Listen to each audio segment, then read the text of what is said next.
what you're given, that's how we live it. Don't be mad at the system, it's simply how we've existed. I hear a lot of people talking like they politicians and choose to be an accountant because it's... hello बच्चों, स्वागत है आपका बिल्कुल ही नए एकदम fresh video में। और math के इस नए लेक्चर के साथ हम मैट्रिक्स के चैप्टर को आगे बढ़ाएंगे।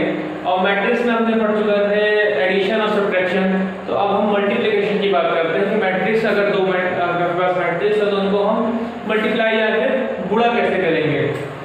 तो अगर बुक के अंदर देखा जाए तो वो थोड़ा सा टफ लैंग्वेज समझाते हैं, तो हम यहाँ पर सीधे एग्जांपल लेके काम शुरू करते हैं। एग्जांपल लेके ही समझना शुरू करते हैं, उसके बाद वो बुक के टॉपिक को क्लियर करेंगे। ठीक, सबसे पहले हम एक मैट्रिक्स लेते हैं। अच्छा, आपको पता है अगर आपने पहला बंदा लिखा तो रो बोलते हैं, अगला बंदा लिखा तो कॉलम, मतलब दो रो है और दो कॉलम है। यहाँ पर एलिमेंट्स रख दो, ये आपकी मैट्रिक्स हो गई ये। ठीक, आपके पास एक मैट्रिक्स और है, कितने की रहेगी ये भी? 2 क्रॉस 2 की। चलिए, अब यहाँ पे कह रहे हैं इन दोनों का आप मल्टीप्लिकेशन कराओ, आप निकालो a इंटू बी या फिर b इंटू a। अच्छा, दोनों अलग अलग होते हैं। हाँ, ये दोनों अलग अलग होते हैं। एक्चुअली क्या है कि यहाँ पर क्रम नियम का पालन नहीं होता है, कम्युनिकेशन लॉ नहीं होता है, कम्युनिकेशन लॉ नहीं होता है। तो यहाँ पर क्या होगा, ये दोनों अभी आपके अलग अलग आएंगे। तो आप डिसाइड करोगे कि सबसे पहले क्या मल्टीप्लिकेशन होगा या फिर नहीं होगा। तो हाउ टू डिसाइड क्या है कि हाँ मल्टीप्लिकेशन पॉसिबल है कि नहीं। तो सबसे पहले हम इसी क्रम को उठाते हैं। अगर आपको a इंटू बी निकालना है, अब इंटू के लिए यहाँ पर a b लिखते हैं, डॉट लगा सकते हो। ठीक, अगर आपको a इंटू बी निकालना है, सबसे पहले वाले का लिखो 2 क्रॉस 2 और दूसरे वाले का है 2 क्रॉस 2। अगर ये दोनों, जिसका लास्ट नंबर है इसका फर्स्ट नंबर है, दोनों एक दूसरे के बराबर होते हैं, तभी ये दोनों का मल्टीपल संभव है। ठीक, अगर ये दोनों आपस में बराबर है तो इन दोनों का मल्टीपल संभव है। आंसर क्या आएगा? आंसर ये आएगा जो बाकी बचा होगा 2 क्रॉस 2 की मैट्रिक्स ही आंसर में आने वाली है। इतना क्लियर करो कि मैट्रिक्स का जो गुणनफल होगा वो कैसे होगा या कितना पॉसिबल है कि नहीं है, और अगर पॉसिबल है तो कैसी मैट्रिक्स बनेगी, इससे हो जाएगा। अच्छा, कुछ और एग्जांपल लेते हैं। अच्छा, आपके पास एक मैट्रिक्स है 1 क्रॉस 3 की, एक मैट्रिक्स है 3 क्रॉस 3 की। ये आपका A हो गया और ये आपको B हो गया। तो आपको बताना है whether AB is possible और BA is possible, दोनों में से क्या पॉसिबल है। A का B से गुणा पॉसिबल है कि B का A से गुणा पॉसिबल है। अच्छा, जब AB का गुणा होगा तो 1 क्रॉस 3 लिखा जाएगा और ये हो जाएगा 3 क्रॉस 3। ठीक, यहाँ पर 3 और 3 सेम हो जाएंगे। ठीक, अगर दोनों सेम है तो ये आपका मल्टीप्लिकेशन पॉसिबल है। और आंसर क्या आएगा? 1 क्रॉस 3 की मैट्रिक्स आंसर में आने वाली है। अच्छा, अगर BA लिखते हैं तो 3 क्रॉस 3 और 1 क्रॉस 3, ये दोनों मिसमैच है, बराबर नहीं है, तो ये आपका पॉसिबल ही नहीं होगा। ठीक, क्या करते हैं अगर पॉसिबल करना है? पहले का हम लिखते हैं उसका किस स्टैंडर्ड की मैट्रिक्स है, 1 क्रॉस 3 की मैट्रिक्स है, और ये 3 क्रॉस 3 की मैट्रिक्स, दोनों को बराबर लिखते हैं। दोनों में से कॉमन जो टर्म आता है उसको निकाल लेते हैं, या फिर कहते हैं अगर बराबर है तो उस दोनों को क्या होगा, ये दोनों का मल्टीपल पॉसिबल है, और जो आपका बचा हुआ टर्म रहता है उसकी मैट्रिक्स आपको आंसर में मिलने वाली है। ठीक, समझ में आया था? इतना आसान सी चीजें थी। आपको ये टर्म को एलिमिनेट कर देना है, हटा देना है। अच्छा, अगर शब्दों में कहा जाए, शब्दों में क्या कहते हैं? अच्छा, पहला टर्म क्या होता है? रो, और दूसरा टर्म क्या होता है? कॉलम। इसमें पहला टर्म रो, दूसरा टर्म कॉलम। तो कहते क्या है, पहले मैट्रिक्स की कॉलम और दूसरे मैट्रिक्स का रो जब बराबर हो जाते हैं तब दोनों का मल्टीपल ही संभव है। पहले मैट्रिक्स की कॉलम और दूसरे मैट्रिक्स का रो अगर बराबर है तो क्या होगा, आप दोनों मैट्रिक्स का मल्टीप्लिकेशन करा सकते हैं। ठीक, ये आपकी शर्त हो गई कि मैट्रिक्स कब मल्टीप्लिकेट करेंगे एक दूसरे से।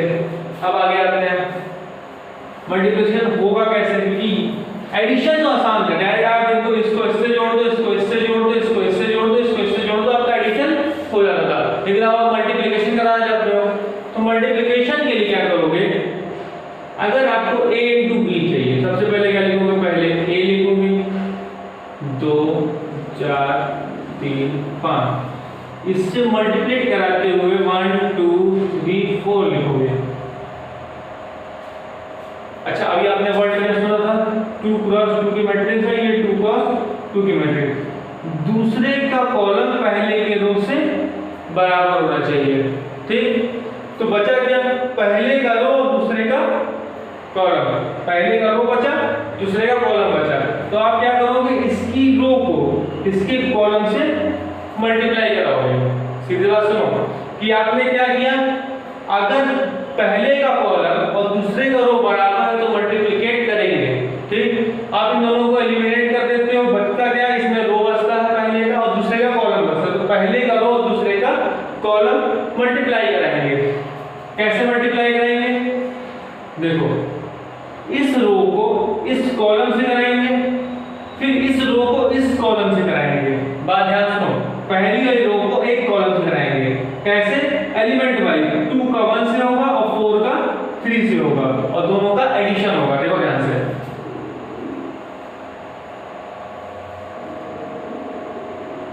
आप कराओगे 2 का 1 से, 2 1 जा 2, 4 का 3 से कराओगे तो 4 3 जा 12, ये आपका पहला एलिमेंट हुआ। इसको आप अपने इससे कराओगे, ऐसे पकड़ो और घुमा के ऐसे ले जाओ, तो 2 किसके साथ होगा, 2 के साथ, 2 2 जा 4 और 4 4 जा 16, क्लियर, एक लाइन हो गई, समझो यहाँ से। फिर बात समझो, एक रो पकड़ोगे, दोनों कॉलम से बारी बारी से कराओगे और करस्पॉन्डिंग टर्म से एक दूसरे से मल्टीप्लिकेट करेंगे। इसको इसके साथ ले जाओगे तो 2 के सामने क्या आया, 1, इसको पकड़ो घुमा के लेके जाओ, इसके बाद लेके जाएंगे, 2 के सामने क्या आया, 1, 2 1 जा 2, 4 के सामने क्या आया, 3, 4 3 जा 12, दोनों को क्या करोगे, ऐड, फिर इसको इसके सामने लेके जाओगे, 2 2 जा 4, 4 4 जा 16, दोनों एडिशन। अब इस रो का काम खत्म, अब सेकंड रो का काम, इसको घुमा के यहाँ लेके जाएंगे, तो 3 के सामने क्या पड़ेगा, 1, 3 1 3 1 जा 3, और 5 के सामने क्या पड़ेगा, 5 3 जा 5 3 जा 15, ठीक, ये दोनों का एडिशन हो जाएगा। अब इस रो को इस कॉलम के सामने लेके जाओ, तो 3 2 जा 6 और 5 4 जा 20। अब इनको ऐड कर लोगे तो आपको मिल जाएगा एक मैट्रिक्स, ये हो जाएगा 14, ये हो जाएगा 20, ये हो जाएगा 18 और ये हो जाएगा 26। ये आपको क्या मिल गया, ए बी, ठीक, क्लियर समझ में आया। आपने क्या निकाल लिया, ए बी, कैसे निकलता है आपको क्लियर हो गया होगा। अब आपको निकालना है इसी सवाल से बी ए। अभी देखना इसमें फर्क आएगा, ये आपका ए बी आया है, अब यहाँ जब बी ए निकालोगे तो आंसर कुछ और आएगा, ठीक। तो यहाँ पर इसलिए करने से क्या कहता है, अभी आप अंकों में ले लो तो 2 को गुणा 3 से करो तब भी 6 आएगा, और 3 का गुणा 2 से करो तब भी 6 आएगा।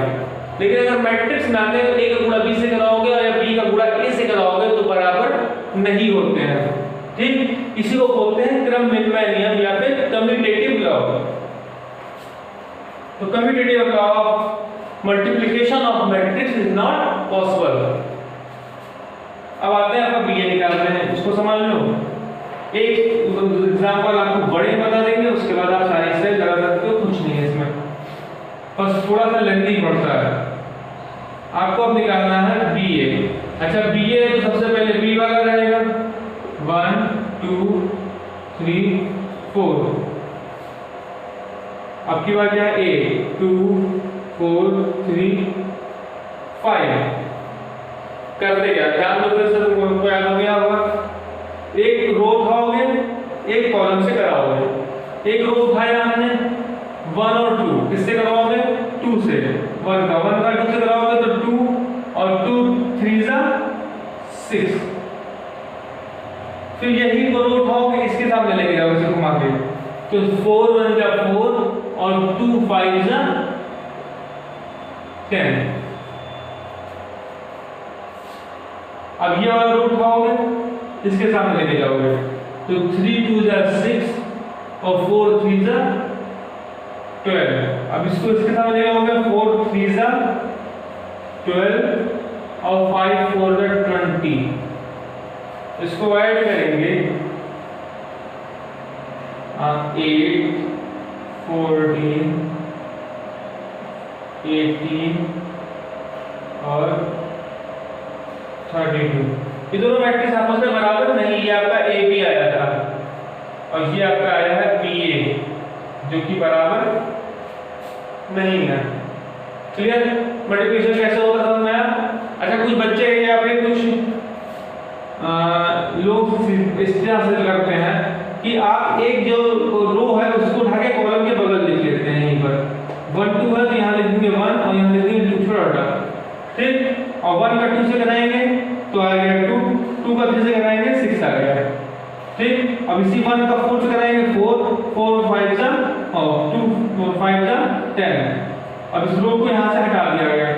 अगली रो क्या है? 3 और 4, 4 3 3 2 6, 4 3 12, 3 5 4 12 और 5 4 20, ठीक।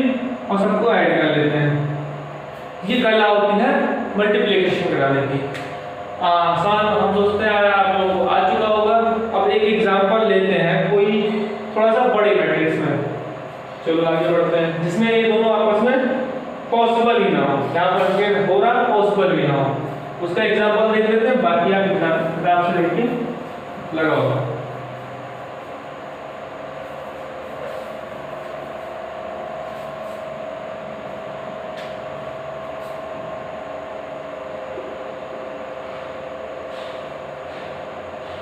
One, 2, -6, 8, 7, 9, ठीक। ये आपकी ए हो गई। अच्छा, कितने मैट्रिक्स होगी, कितने रो हैं? 3। कितने कॉलम हैं? 2।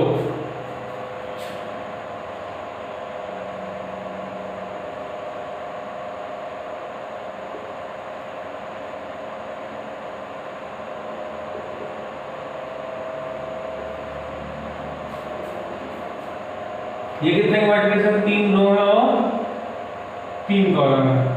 चलो जल्दी से बताओ कि इसमें ए भी पॉसिबल है कि बी ए पॉसिबल है। सबसे पहले यही चेक करना है। तो अगर आपको ए बी निकालना है तो क्या होगा? 3 क्रॉस 2 और 3 क्रॉस 3। आपका ये दोनों टर्म बराबर नहीं है तो आपका ए बी पॉसिबल नहीं है। बी ए निकालना है। बी ए में पहले 3 क्रॉस 3 लिखोगे, फिर क्या लिखोगे? 3 क्रॉस 2। यहाँ 3 3 बराबर आ जाएगा। आपको आंसर मैट्रिक्स मिलेगी 3 क्रॉस 2 की। चलिए चेक करते हैं। ये आपका पॉसिबल है और आंसर की मैट्रिक्स 3 क्रॉस 2 की मिलनी चाहिए। तो मतलब आपका ए भी तो पॉसिबल है, नहीं बी ए पॉसिबल है, तो बी ए हम सॉल्व करेंगे। ये थोड़ा सा काम होता है। तो एक नंबर का क्वेश्चन पूछता है कि पॉसिबल है कि नहीं, तो आप क्या करोगे? ये दोनों को देखोगे, अगर इनका लास्ट टर्म उसका पहला टर्म बराबर होगा, मतलब आपको जो दो मैट्रिक्स का मल्टीप्लिकेशन कराना है, जो दो मैट्रिक्स आपको मल्टीप्लिकेट करानी है, तो उसमें से पहली मैट्रिक्स का कॉलम और दूसरी मैट्रिक्स का रो बराबर होना चाहिए, ठीक। क्लियर? अब आपको बी ए निकालना है। बी ए निकालने के लिए इसको हम थोड़ा सा ऊपर कर लेते हैं क्योंकि आएगा बी है। अच्छा, ये ए था तो इसके आगे हम बी लिख लेते हैं। वहां से 7 - 8 2 1 - 1 0 11 6 5। ये आपका होगी 3 क्रॉस 3 की और ये होगी 3 क्रॉस 2 की। इसमें 3 और इसका लास्ट इसका पहला बराबर है, तो ये मल्टीप्लिकेशन संभव है। अगर दोनों का लिमिट करेंगे तो 3 क्रॉस 2 की मैट्रिक्स बचेगी। अच्छा, आप करते क्या हो? इसका कॉलम उठाओगे, इसका रो उठाओगे और इसके कॉलम उठाओगे और मल्टीप्लिकेट कराओगे, ठीक। इस रो को घुमा कर अगर इस कॉलम के बगल रख दिया जाए तो कैसे आएगा? ये 7 आएगा यहाँ पर -8 आएगा और यहाँ पर आएगा 2। छोटा है, थोड़ा ध्यान दो। आप ऐसे छोटा लिख सकते हो अगर दिमाग में समझ नहीं आता तो। अब क्या करना है, मल्टीप्लिकेशन करा के लिखना है। 7 एकम 7, 8 6 48, दोनों माइनस में है तो माइनस माइनस प्लस, 7 दूनी 14। अगर आपको ऐसे नहीं समझ में आता, डायरेक्ट आपको समझ में आ रहा तो बहुत अच्छी बात है। आप क्या करते हैं, इस रो को इसके बगल में गिराओगे तो 7 के सामने 1 आएगा, 7 एकम 7, 8 6 48, दोनों माइनस में तो प्लस 48 और 7 दूनी 14। ये आपका पहला टर्म आ गया। क्लियर? अगला आपने इसको इससे कराएंगे तो 7 किसके सामने आएगा, 2 के सामने, 7 दूनी 14, 8 किसके सामने आएगा, 8 के सामने, 8 8 64, लेकिन माइनस में, क्योंकि ये तो माइनस है और ये प्लस है तो माइनस प्लस माइनस, और 2 का 9 से होगा तो 18। अब आगे आते हैं।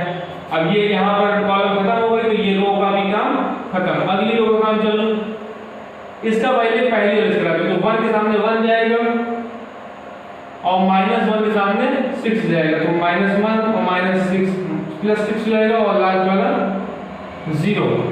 इसका इससे कराते हैं तो 1 के सामने 2 जाएगा, 2 -1 और 8 -8 और 0 कराएंगे तो +0।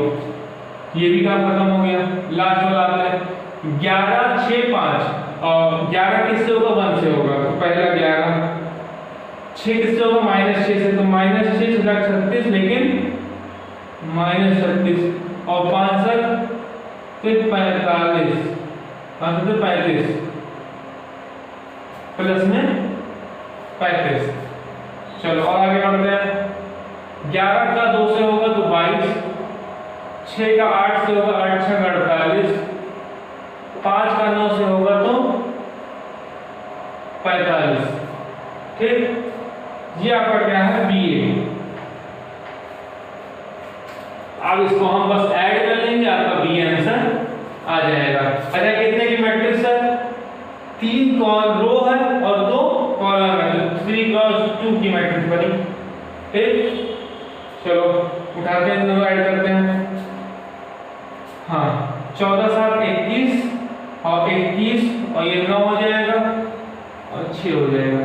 ठीक, 18 और 14, 8 6 12, 8 4 12 और 32, 32 दूना 64 -32। ठीक, अब आते हैं इस पे, ये हो जाएगा 7, ये हो जाएगा -6, ये हो जाएगा -1 और 10,